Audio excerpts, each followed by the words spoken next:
여러분, 안녕하세요. 반갑습니다. 네, 오늘은 자기를 이해하고 학생을 이해해서 서로 잘 연결될 수 있는 도구, 욕구 코칭에 대한 이야기를 나눠보도록 하겠습니다. 네, 자, 제 소개를 잠깐 드리도록 할 텐데요. 저는 오랫동안 부모 교육을 했고요. 이제 부모 교육을 하다가 이제 공동 육아를 시작해서 꾸러기 유아학교라는 곳에서 교감 역할을 했고요. 그다음에 초등학교에서 교사 역할도 하다가 연구소를 차려서 부모 교육 디자인 연구소와 욕구 코칭 연구소를 운영하고 있고요. 그걸 하면서 전국에 있는 유치, 초, 중고 교사들과 학부모들에게 강의를 하고 있는 중입니다. 네, 어, 그래서 제가 오늘은 욕구 코칭에 대한 욕구 코칭이라는 책과 크리스찬 욕구 코칭이라는 이 책을 기반으로 짧게 여러분에게 자기 이해와 학생 이해에 대한 내용을 좀 이렇게 알려드리려고 합니다. 네, 자. 이제 여러분 성경 말씀에 보면요. 에베소서 4장 1절, 2절 말씀이 저는 정말 마음에 와닿는데요.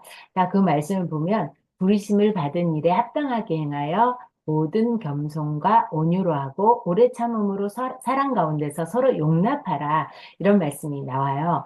자, 저희는 어디로 부르심을 받았나요? 네, 저는 하나님의 백성으로 부르심을 받았고요. 또 이제 강사로 부르심을 받았는데요. 여러분은 또 어디로 부르심을 받았나요? 교사로도 부르심을 받으셨죠? 각자 그 부르심에 합당하게 행하는 방법으로 그 뒤에 구절들이 나와요. 겸손과 온유와 오래 참음과 사랑, 용납 이런 것들이에요. 자, 이게 가능하려면 어떻게 해야 될까요? 사실 성령에 충만하면 이게 그냥 절로 가능해집니다. 근데 또 성령의 충만함과 함께 성령의 도우심으로 하나님이 주시는 지혜들, 다른 사람을 잘 이해하고 용납할 수 있는 지혜를 아는 것도 또 하나의 방법이 되는 것 같아요. 그래서 오늘은 이런 지혜를 다른 사람을 좀 더 잘 알아갈 수 있는 지혜를 알려드리는 그런 시간을 좀 가지고 싶습니다. 네. 자, 저희가 용납이 안 되고 사랑이 되지 않으면 고통이 와요. 힘들어요. 쟤는 왜 저럴까? 쟤는 도대체 이해가 안 돼. 나를 너무 힘들게 하는 것 같아. 이런 생각을 하면 고통이 오죠. 근데 이 고통에 대해서 2000년 전에 철학자 에픽테토스는 이런 말을 합니다. 인간의 고통은 그 사건 자체 때문이 아니라 사건에 대한 해석 때문에 발생한다. 라고 말을 해요. 동의가 되시나요? 네. 자, 똑같은 상황에 대해서 어떤 사람은 스트레스를 엄청 받고요. 어떤 사람은 스트레스를 받지 않아요. 자, 이것이 어찌 보면 성격의 차이도 있겠지만, 이렇게 해석의 차이도 있는 거죠. 저 사람이 나를 괴롭히려고 그래. 날 미워서 그런가 봐. 이렇게 생각을 하면요. 스트레스가 엄청 올라오고 고통스러워요. 하지만 또 다르게 보면, 그냥 저 사람 무슨 사정이 있나 보네. 어, 자기가 힘든 게 일이 있나 봐. 이렇게 생각만 해도 사실 스트레스가 떨어질 수 있는 거죠. 그래서 오늘은요, 이런 해석의 도구를 여러분에게 좀 알려드리려고 합니다. 자, 이 해석과 관련되어서, 이제, 웨스트민스터 신학교의 상담학 교수인 데이비 폴리슨이라는 사람은 이렇게 얘기를 해요. 다르게 보기 시작하면 다르게 행동하게 된대요. 자, 다르게 보는 것으로부터 시작하는 거죠. 우리는 행동이 바뀌기를 원하잖아요. 학생들에게 사랑으로 친절하게 대하고 또 온유하게 용납할 수 있으면 좋겠는데 그거의 첫 시도는 뭐냐면 다르게 보는 것으로부터 시작한다는 거고요. 중간에 뭔가가 있고 그다음 다르게 행동하게 되는 건데요. 그 중간의 것들을 한번 보도록 하겠습니다.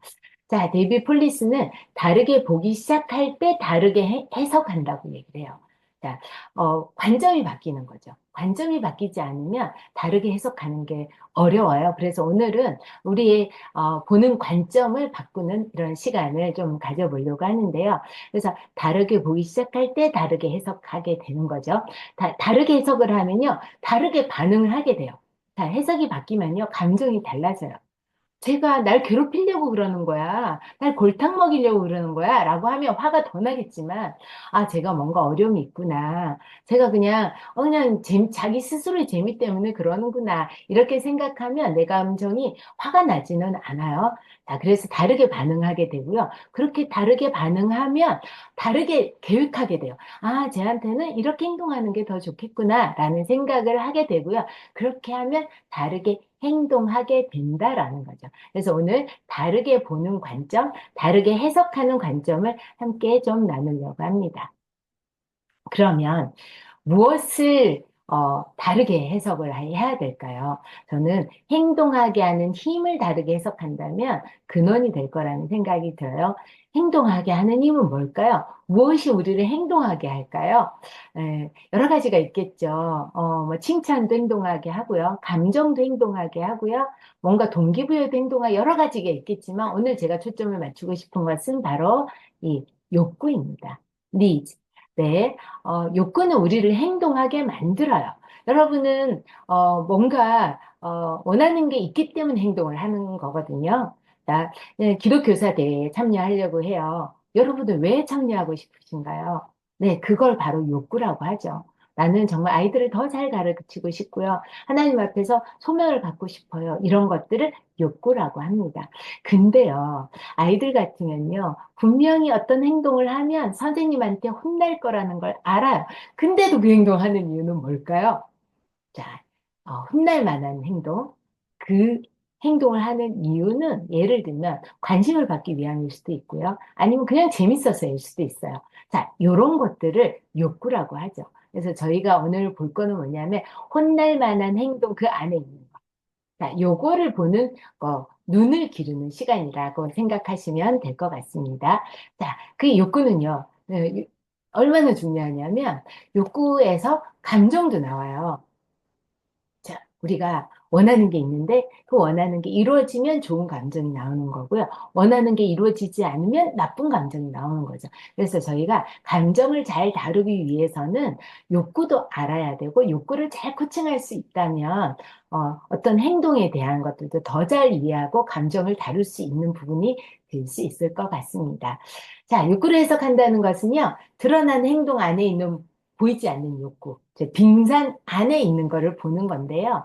자, 예를 들면 이런 거죠. 수업 시간에 아이가 막 웃긴 소리를 하고 오버하는 말과 행동을 해요. 이거에 대해서 쟤는 왜 저렇게 수업을 방해하니? 날 너무 힘들게 해. 난 쟤 때문에 너무 힘들어. 이렇게 생각을 한다면 스트레스가 엄청 나겠죠. 근데 이런 아이를 다르게 해석을 하는 방법이 있어요. 자, 저 아이는 즐겁고 밝은 분위기를 원하는구나. 아니면 친구들의 관심을 받고 싶구나 라는 생각을 하게 되면 이 아이에 대한 저희 행동이 약간 바뀔 수 있습니다. 자, 이런 것들을 바꾸는 관점을 오늘 알아보려고 하는 거예요. 자, 그러면 요거는요. 긍정 방향과 부정 방향이 있어요. 그러니까 긍정 방향으로 가면요. 그냥 하나님을 갈급하는 것, 갈망하는 것, 이런 부분이고요. 긍정적으로 좋은 행동을 하게, 선한 행동을 하게 되는 거고요. 이게 부정 방향으로 가면 지나치게 원하고 과도하게, 그래서 탐욕, 탐심, 욕심, 뭐, 요런 것들로 가게 돼요. 그래서 저희는 이 욕구를 보면서 어느 쪽으로 내가 지금 가고 있는지 그 방향을 잘 살펴볼 필요가 있겠습니다. 자, 그래서 욕구를요, 기독교적으로 이렇게 보면, 욕구는 하나님 우리를 만드셨잖아요. 하나님의 형상으로 우리를 선하게 만드셨어요. 그래서 우리의 욕구도 하나님 앞에 선하게 만들어졌다라고 볼 수 있어요. 근데, 이렇게 타락하게 된 이후에, 죄로 인해서 우리의 욕구도 왜곡이 되고 부패가 되었어요. 그래서 어떤 때는요, 욕구의 노예가 돼요. 저걸 위해서 나는 도대체 뭐 그냥 그것밖에 안 보이는 거예요. 이런 부분이 생기는 거고요. 또 하나는 하나님보다 욕구를 더 우선시하게 돼서 욕망이 되는 경우도 있어요. 이게 이제 죄가 되는 거죠. 자, 근데 예수님께서 십자가에 우리를 달리심으로 우리를 구원해 주셔서 회복이 시작이 돼요.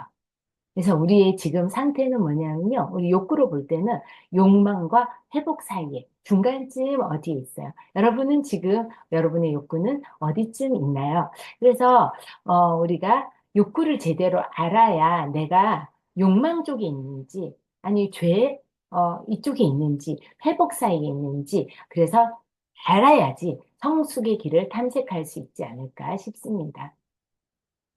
자, 욕구도 십자가를 통과해야 합니다. 자, 그래서 회복이 되어야 할 중요한 부분이다라는 것 기억하시면 좋겠고요.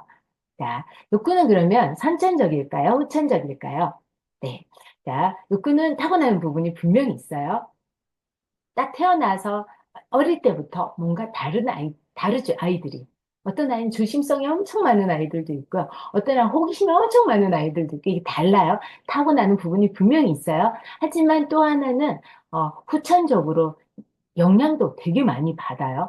부모님의 영향, 이게 부모님의 욕구가 어떠하냐에 따라서 이 아이 욕구가 바뀌기도 하고 영향을 받아요. 그리고 환경이 바뀌거나 환경이 어떠하냐에 따라서 욕구가 또 바뀌는 경우도 있어요. 또 하나는 발달 과정에서 변화가 일어날 때도 있어요. 사춘기가 되면 아이들이 갑자기 많이 바뀌잖아요. 이때도 욕구도 변화가 있습니다. 자, 이렇게 후천적으로 변화되는 부분 중에서 특히 예를 들면 우리 교사들 같은 경우는 집에 있을 때의 욕구랑 학교에 있을 때 욕구가 좀 다를 수 있어요. 자, 이런 부분들도 보면 후천적인 부분이 분명히 있는 거죠.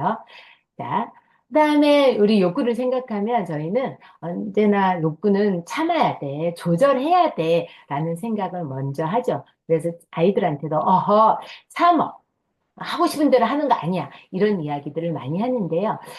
근데 욕구는요, 조절이 되려면 충족이 먼저 되어야 됩니다. 욕구를 어떻게 다 채워주나요? 우리 아이는 욕구 덩어리예요. 욕구가 너무 많아요. 이렇게 생각할 수 있는데요. 욕구를 채우는 거는 그다지 어렵지 않아요. 자, 친절하고 부드러운 말로 인해서 욕구가 채워지기도 하고요. 또 하나는 이렇게 격려하는 말, 뭐 이런 걸로도 욕구가 채워지고요. 좋은 관계가 되어도 욕구가 채워져요. 그리고 또 하나는 욕구를 추측하는 말. 네가 원하는 게 뭐니? 이렇게 욕구를 알아주는 것으로도 욕구가 채워지기도 해요. 그래서 욕구를 채우는 걸 먼저 좀 생각할 필요가 있다. 이 아이의 문제를 해결하고 싶다면 어떤 욕구를 먼저 채워야 되는지를 생각할 필요가 있다라는 점이에요. 사실 보면 하나님도요, 우리 욕구를 먼저 채워주세요. 먼저 사랑해 주셨잖아요. 그래서 우리도 하나님 닮아서 우리 학생들에게 욕구를 먼저 채워주고 그 다음에 원하는 것들도 또 이렇게 요청할 수 있는 우리가 되면 좋겠다라는 생각이 듭니다. 자, 이제는요, 욕구로 나와 너를 좀 보는 시간을 가질 건데요. 여러분 검사 다 하셨죠? 자, 검사 결과를 보면요. 이제 그 결과에 대한 해석을 좀 해볼 텐데요. 여러분 이 검사는 누가 했나요? 네, 본인이 하셨죠. 그럼 객관적일까요? 네, 객관적이지 않아요. 어, 자, 주관적이죠. 어떤 사람은요, 모든 사람이 볼 때 그 사람 어떤 욕구가 높아 보여요. 근데 본인만 아니라 그러는 경우도 있어요. 자, 이런 것처럼 자기가 자신에 대해서 정확하게 알지 못하는 경우도 있어요. 그래서 욕구 검사한 내용을 가지고 가장 친밀하고 나를 잘 아는 사람들과 이야기를 좀 나눠보는 그런 도구로 사용하시고 나를 알아가는 과정으로 그냥 참고 자료로 보시면 좋을 것 같습니다. 자, 그 다음에 욕구 점수가 나왔죠. 자, 그 욕구 중에서 50점 만점이에요. 근데 50점 만점에서 30점에서 35점까지는 그 욕구가 어느 정도 있다라고 보시면 되고요. 35점 이상은 높다, 40점 이상은 아주 높다. 이렇게 보시고요. 30점 이하는 낮다, 25점 이하는 아주 낮다. 이렇게 보시면 되는데요. 자, 근데 이제 어떤 분들은요, 35점 이상의 점수가 3개 이상 되시는 분들이 있어요. 자, 그분들은 왜 그럴까요? 네, 또 어떤 분들은요, 30점에서 35점 사이가 대부분인 분들도 있어요. 자, 이런 분들은 또 왜 그럴까요? 자, 이게요, 체크하는 스타일이 사람마다 다 달라요. 예를 들면, 제 강의를 듣고 여러분이 점수를 한번 매긴다고 해봅시다. 강의 너무 좋았어요 하면서 5점을 주는 사람이 있고요. 강의 너무 좋았어요 하면서 3점을 주는 사람이 있어요. 자, 이런 것처럼 자기에 대해서도 마찬가지예요. 자, 나는 1년에 몇 차례 이 행동을 해. 라고 하면 5점을 주는 사람이 있고요. 나는 몇 차례밖에 안 해 하면서 3점을 주는 사람이 있는 거예요. 그래서 점수가 주로 좀 높으신 분들은요, 자기에 대해서 긍정적이고 에너지가 좀 많은 분들이 점수를 좀 높게 주시고요. 자기에 대한 기대 수준이 좀 높으신 분들, 이런 분들은 3점을 주로 주다 보면 30점에서 35점 사이에 주로 오겠죠. 그렇게 자기를 보시면 되겠습니다. 그 다음에 욕구를 이제 오늘 이해하는데 주의사항 한 가지가 있어요. 자, 많은 분들이 욕구를 듣고 나서 이런 얘기를 하세요. 내가 이 욕구가 높아서 그래. 냅둬. 그러니까 네가 이해 좀 해. 이렇게 얘기를 할 수 있어요. 근데요, 욕구는 방어의 도구가 아니에요. 내가 성숙의 방향으로 가고 있는지, 좀 부정적인 방향으로 가고 있는지를 확인해서 내가 성숙의 방향으로 갈 수 있도록 돕는 도구라고 생각하시면 좋겠습니다. 자, 그 다음에 5가지 욕구에 대해서 한번 설명을 드려볼 텐데요. 윌리엄 글라서라는 사람이 인간에게는 5가지 기본 욕구가 있다라고 이야기를 했어요. 자, 윌리엄 글라서는요, 현실 치료 이론을 만든 사람이고요. 이 5가지 기본 욕구를 가지고, 예, 부부 상담도 해주고 여러 가지 상담을 했어요. 마음을 이렇게 바라본 거죠. 갈등 관계 해석도 해주고 해결도 해주는 그런 역할들을 했는데요.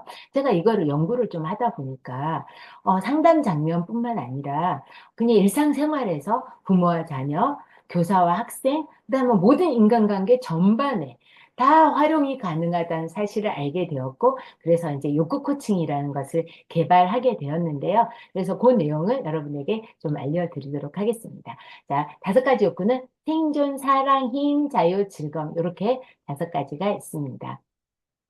먼저 생존과 안정의 욕구인데요. 그냥 생존의 욕구라고 하면 어떤 마음이 드냐면 동물적인 본능인가? 그냥 살아남으려고 하나? 이런 생각에 착각을 할 수 있어서 제가 안정이라는 말을 좀 붙였어요. 생존 욕구가 높은 사람들은요, 이 사회를 안정적으로 만드는 사람들이기 때문에 그래요. 그래서 좋은 부분들이 많아요. 긍정적으로 생각하시면 좋겠습니다. 자, 그래서 생존 욕구가 높은 사람들이 첫 번째 중요하게 여기는 건 뭐냐면요. 안전이에요, 안전. 자, 이분들은요, 위험한 곳 절대로 가지 않아요.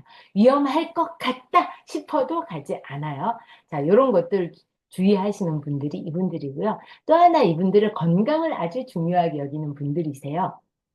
그래서 예를 들면 몸에 안 좋은 거 먹지 마라 그러면 안 먹어요.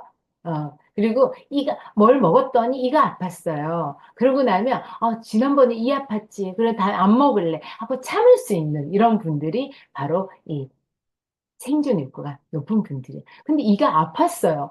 이가 아팠는데도 계속 또 과자 같은 거를 먹는 사람들이 있어요. 그러면 그 사람들은 의지력 박약일까요? 의지가 없는 걸까요? 사실 제가 예전에 어떤 생각이 있냐면, 제가 너무 잘 참는 거예요. 뭘 먹지 마라 그러면 딱 안 먹을 수 있는 거예요. 저는 어떤 생각을 했냐면, 난 되게 의지력이 강하네. 나는 되게 성숙한 것 같아. 이런 생각을 했어요. 근데 나중에 이 욕구를 연구를 하다 보니까 제 생각이 엄청난 교만이자 착각이었다는 사실을 알게 됐어요. 그러면 못 참는 사람들은 왜 그럴까요?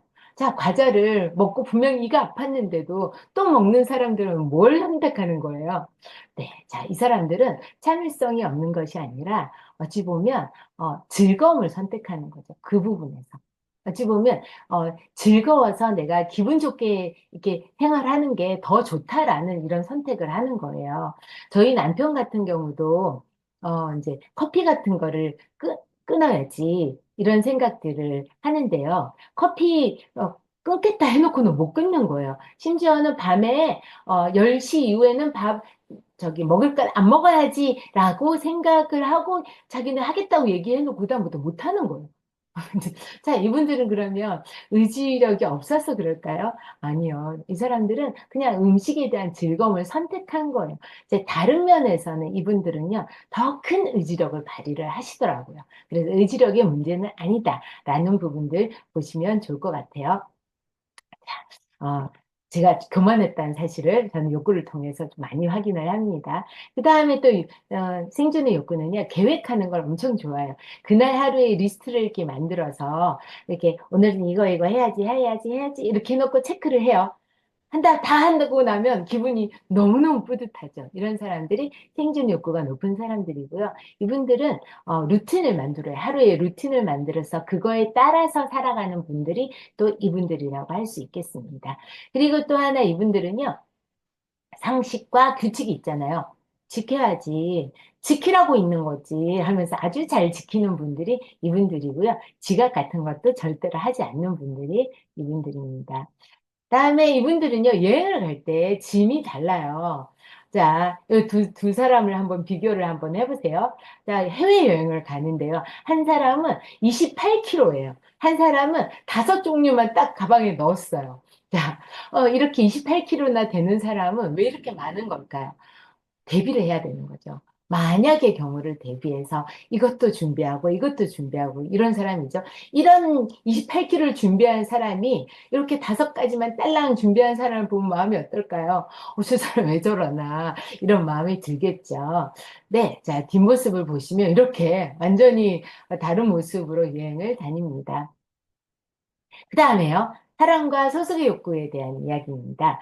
자, 사랑과 소속의 욕구가 높은 사람들은요, 이분들을 한번 친해졌다 그러면 이 친해진 기준이 사람마다 달라요. 자, 이분들의 친해진 기준은 뭐냐면요, 이렇게 자주 만나야 되고요, 또 밥도 같이 먹고, 연락도 자주 주고받고, 내 힘든 일도 같이 공유하고, 이런 사람을 친하다고 생각해요. 근데 또 사랑 욕구가 높지 않으신 분들은요, 1년에 한 번 만나도 친하다고 생각하는 사람도 있어요. 자, 이것처럼 친함의 기준이 달라요. 자, 그 다음에 사랑의 욕구가 높은 사람들은요, 뭐든지 함께 하려고 해요. 자, 좋은 게 있다. 그럼 우리, 같이 하자. 이렇게 얘기를 하고요. 맛있는 집 먹으러 갈 때도 혼자 가지 않고 누구랑 같이 가고 싶어 하는 사람들이 이 사람들이고요. 교사대회가 있다. 그게 되게 좋아. 우리 같이 가자 하고 누구인가에게 가자고 얘기하는 사람들도 혼자 가는 걸 싫어하고 같이 가는 걸 좋아하는 사람들이 이 사랑의 욕구가 높은 사람들이고요. 자, 공유도 그래서 많이 하겠죠. 그다음에 사랑의 욕구가 높은 사람들은요, 남을 돕는 일을 되게 기뻐해요. 돕고 나면 되게 행복한 사람들이 있죠. 그런 사람들이 사랑의 욕구가 높은 사람들이고요. 다음에 이분들은요, 나눠주는 걸 좋아해요. 자, 커피를 만약에 하나만 딱 사오려고 생각을 하면 어떤 마음이 드냐면 되게 이기적인 느낌이 드는 거예요. 그래서 이 사람들은 내가 혹시 나 혼자만 먹으면 다른 사람들이 서운해할 수 있으니까 이렇게 생각하면서 여러 개를 사와서 나눠주는 분들이 사랑 욕구 높은 사람들이고요. 누군가 손님이 왔다. 그러면 이런 망고 같은 거 잘 챙겨서 또 이렇게 주시는 먹을 것도 잘 나눠주시는 분들 이런 분들이 사랑의 욕구가 높은 분들입니다. 그다음에 이분들은 문자 스타일이 남달라요. 그냥 문자만 딱 와요. 아무것도 없는 이모티콘이나 이런 거 없이 문자만 오면 왠지 냉정한 느낌이 들어요. 그래서 이분들은 문자에다가 뭔가 무늬를 붙여요. 이렇게 물결 무늬, 하트 뭐 이런 것들을 붙이고요. 또 이모티콘도 이 사람들은 하트를 주로 많이 써요. 하트. 어, 이렇게 뭐든지 하트를 좋아하는데요. 예를 들면 뭐 이렇게 그룹 활동을 하게 되면요. 사랑 욕구 높은 사람들은 거기다가도 하트를 이렇게 그리기도 합니다. 사진을 찍을 때도 이 사람들은 하트를 만들어서 이렇게 사진을 찍는 걸 좋아하는 게 또 사랑 욕구의 스타일들이고요.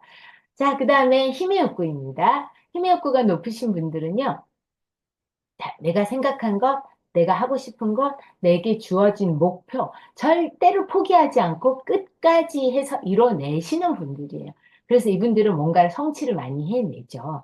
그러다 보니까 스스로에 대해서 긍정적이에요. 나 할 수 있어. 하면 되지. 이렇게 생각하는 분들이 또 이 힘의 욕구가 높은 분들이고요. 이분들은 자기 표현을 되게 잘해요. 자기를 어, 자기가 생각한 것을 잘 이야기하고 제안을 하는 것도 좋아하는 사람들입니다. 그리고 또 이분들은요, 목소리가 이 단전에서부터 올라오는 울림통을 가졌어요.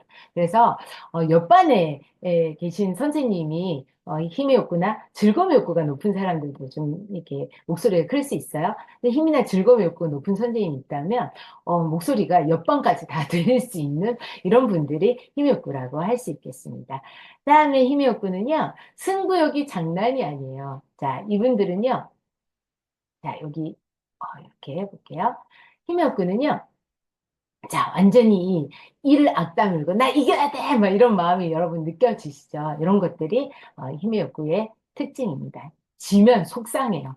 지면 울음이 날 만큼 분이 나고 화가 나고 막 눈물이 나는 사람들이 이분들이라고 할 수 있겠습니다.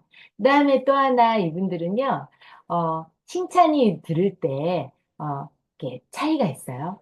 정말 완벽하게 잘했네요. 이런 칭찬을 들었어요. 한쪽에는 뭐라, 어머, 감사해요. 막 이렇게요. 요거는 힘이 없고 높은 사람들의 반응이 아니에요. 또 한쪽은 뭐, 정말 완벽했어요. 이렇게 얘기를 하니까, 저 진짜 잘했죠. 정말 잘했죠. 막 이렇게 얘기하는 사람들이, 힘의 욕구가 높은 사람들이라고 할 수 있습니다. 자, 그 다음에 자유욕구인데요. 자유욕구는요, 이분들은, 자, 누군가가, 내가 하려고 했는데 누군가가 나에게 시킨다. 그럼 딱 하기 싫어지는 사람들이, 자유욕구예요. 그러다 보니까 이 사람들은 다른 사람에게 시키는 걸 별로 좋아하지 않아요.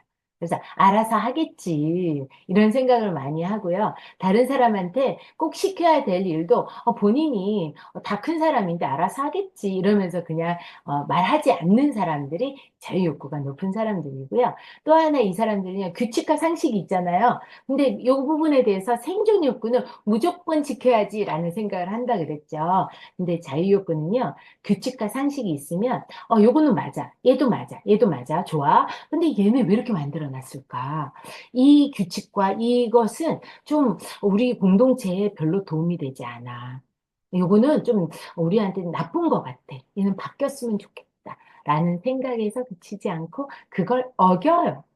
자, 그러면 무조건 지켜야 된다는 생존과, 아니, 얘는 우리에게 좋지 않으니까 좀 이건 어겨도 돼. 라고 생각하는 자유가 만나면 어떻게 될까요?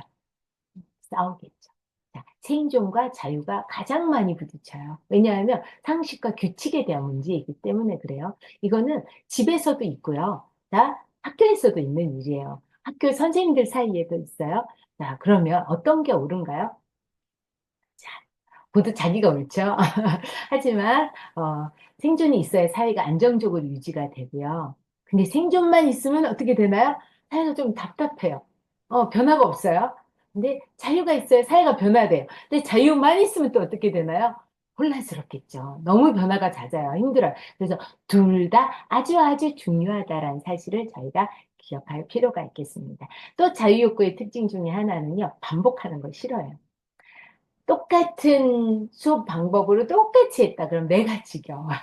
그래서 방법을 바꾸려고 하는 사람들, 일에 있어서도 그렇죠. 똑같은 문서를 만들었다. 그럼 똑같은 형식으로 계속하는 게 좀 싫어. 다르게 바꾸고 싶어 하는 사람들이 이 사람들. 그래서 되게 창의적인 사람들이라고 할 수 있어요. 그다음에 이분들은 똑같은 질문을 계속 반복해서 하는 것도 좋아하지 않아요. 그래서 반복해서 얘기하는 거 싫어하는 사람들이 이 사람들이고요.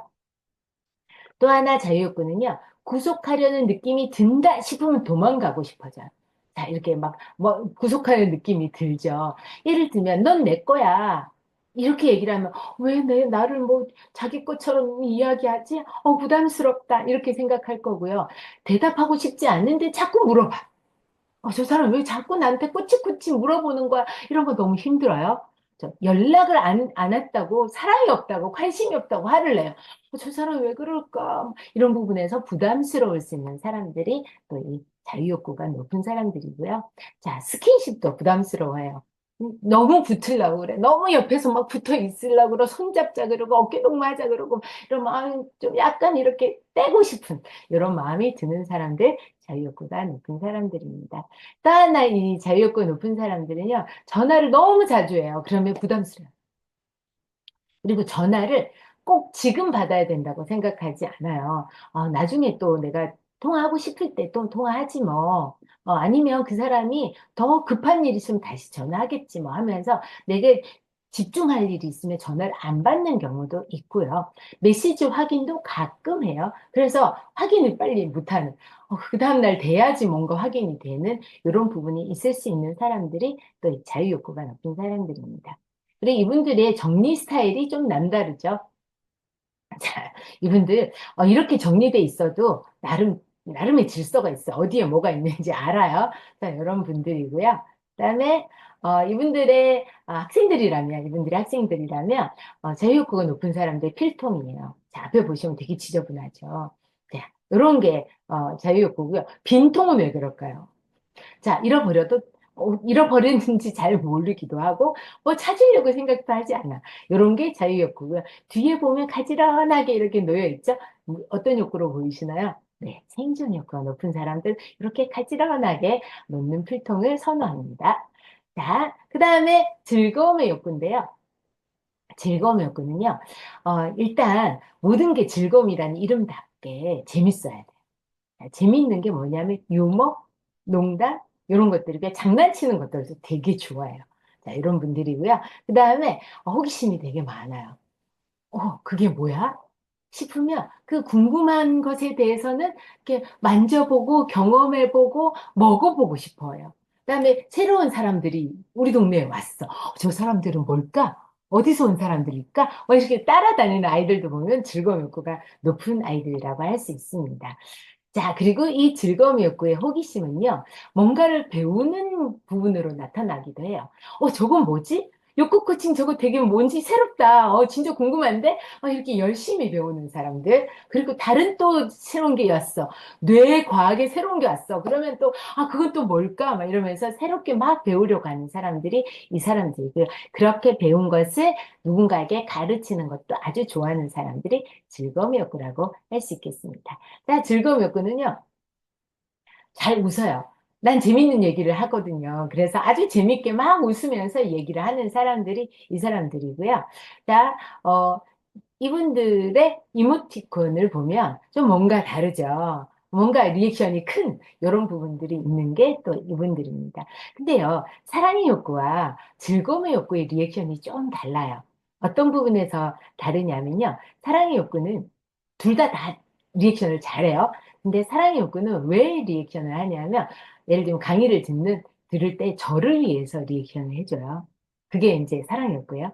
근데 즐거움 욕구는 정말 재미있는 상황에서 리액션을 합니다. 요게 차이가 있습니다.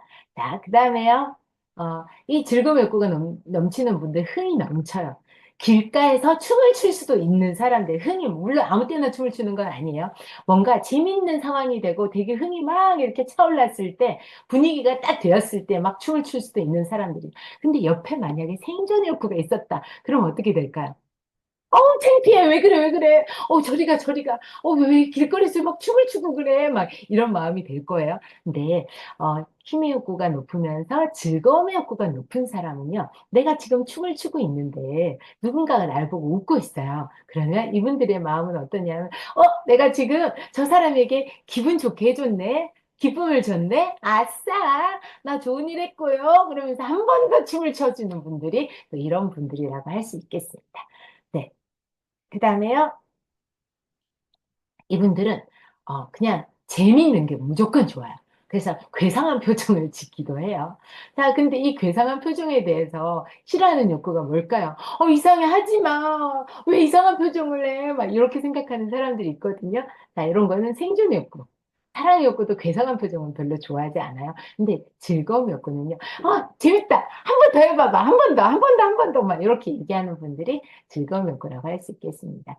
자, 피아노를 잘 치는 아이인데, 이 아이는 피아노를 치면서도 뭔가 막 이렇게 괴상한 표정을 지으면서 웃기고 싶어.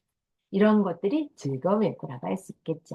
그다음 또 하나 이분들은요, 스릴을 즐겨요.